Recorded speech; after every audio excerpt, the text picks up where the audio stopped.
రవితేజ ఎలా అనిపించింది? రవితేజ సూపర్ అండి, నైస్ లుక్ యాక్చువల్లీ. అన్నీ బాగున్నాయండి. ఏది ఎవరు ఇది చూడకూడదు, ఈ ఏజ్ వాళ్ళు చూడకూడదు అన్నది ఏం లేదు. Everyone can watch it. Story line please see అండి, ప్లీజ్ సీ. నేనేం చెప్పను, వచ్చి చూస్తే. లాగ్ అంటే but okay, it's worthable seeing. వేరే మూవీస్ కంపేర్ చేసుకుంటే ఈ మూవీ చాలానే బాగుంది కదా. నో ఇట్స్ డిఫరెంట్ మూవీ కదా. See we cannot see him అన్ని సేమ్ ఒకటే స్టోరీ చూడలేం కదా. ఇట్స్ ఫేకింగ్ ఫన్ చూస్తాం. ఇది చాలా ఇంట్రెస్టింగ్ ఉంది, అంటే లైక్ పర్పస్ ఉంది. Again it's very interesting movie. కొంచెం అయితే పర్వాలేదు. ఫ్యామిలీ ఆడియన్స్ అయితే నో, బట్ నో యంగ్ జనరేషన్కి అయితే కొంచెం ఇంట్రెస్టింగ్గా ఉంది. కొంచెం ఫైర్ ఎక్కువ ఉంది మూవీలో, చాలా ఫైర్ ఉంది. మూవీ మొత్తం స్టార్టింగ్ నుంచి ఎండింగ్ వరకు మొత్తం గన్స్ తోటే ఉంది కాబట్టి పిల్లలు ఎంజాయ్ చేస్తుండొచ్చు. ఎందుకంటే పిల్లలకి ఇష్టం కదా, గన్ షూట్స్ కూడా ఇష్టం కాబట్టి పిల్లలు కూడా ఎంజాయ్ చేస్తారు. కాకపోతే కొంచెం మూవీ మొత్తం కొంచెం కూడా ఎంటర్టైన్మెంట్ లేకుండా ఉంది. కాకపోతే సూపర్ అండి, మంచి మెసేజ్ మనకు అందింది. దాని ద్వారా ఒక మాటలో సినిమా గురించి చెప్పాలంటే ఏం చెప్తారు?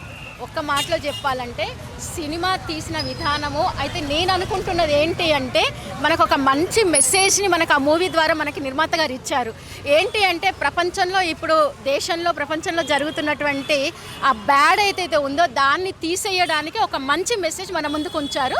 సూపర్, కత్తి కసక్ సూపర్ ఉంది. ఈ సినిమా అంటే చాలా బాగుందన్న. ఈ సినిమా కంపల్సరీగా త్రివిక్రమ్ గారు చూడాలి, ఎందుకంటే ఇందులో మస్తు డైలాగులు ఉన్నాయి. త్రివిక్రమ్ గారు అంటే మాకు డైలాగులు చాలా ఇష్టం. ఆయన డైరీని తీసేసి రాసేదేమన్నట్టుంది. కార్తీక్ ఘట్టమైన ఎక్సలెంట్. ఒక మామూలు ఇందులో ప్రతి సీన్లో డైలాగులు బాగా పెట్టారు.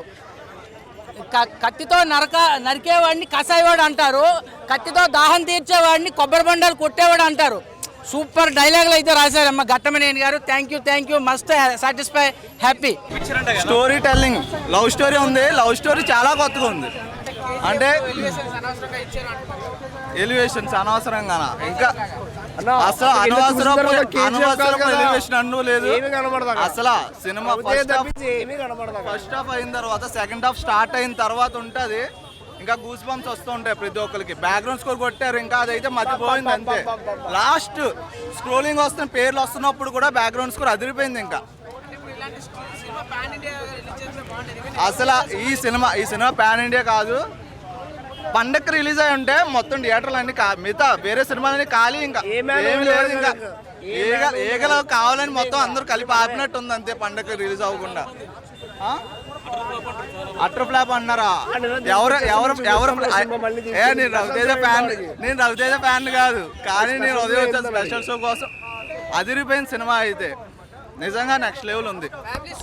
ఫ్యామిలీ బ్రహ్మాండంగా చూడొచ్చు. అలాంటి మన అందరికి నచ్చే సినిమా. సూపర్ చాలా బాగుంది. హైలైట్ రవితేజ గారు హైలైట్. రవితేజ గారు కెరియర్లో బిగ్ బ్లాస్టర్.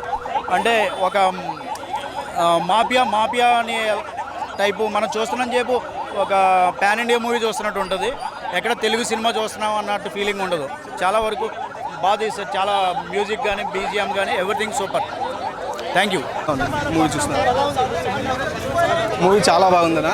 మూవీ నిజంగా ఇవి ఒక జాన్విక్ 4 పార్ట్ వరకు చూసాం మనము. అంత ఘోరంగా యాక్షన్ ఉంటుంది.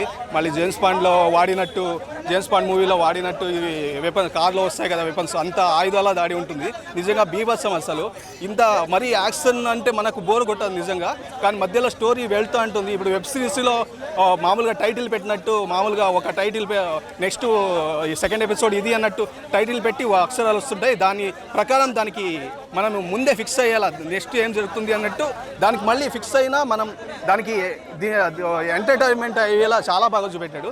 లవ్ స్టోరీ అంటే అది సూపర్గా అనిపించింది నాకు. లవ్ స్టోరీ అయితే డిఫరెంట్గా ఇలా కూడా లవ్ చేయొచ్చు అన్నట్టు సూపర్గా చూపెట్టారు. కామెడీ అయితే అది డిఫరెంట్ టైప్ పెట్టాడు. కామెడీ మనం అనుకునే కామెడీ కాదు, డిఫరెంట్గా అనిపిస్తుంది.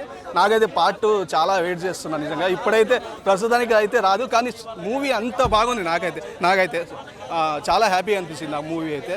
రవితేజ గారి మూవీస్లో ఈ మూవీ నిజంగా ఖచ్చితంగా ఇంత అని చెప్పలేను, బ్లాక్ బస్టర్ మంచి కలెక్షన్ అయితే వస్తుంది. మూవీ అంత బాగుంది. అది నిజంగా అన్ని మూవీలు హాలీవుడ్ మూవీస్ని తలపెట్టినా మన మూవీ ఎప్పుడో హాలీవుడ్ మూవీని దాటేస్తుంది.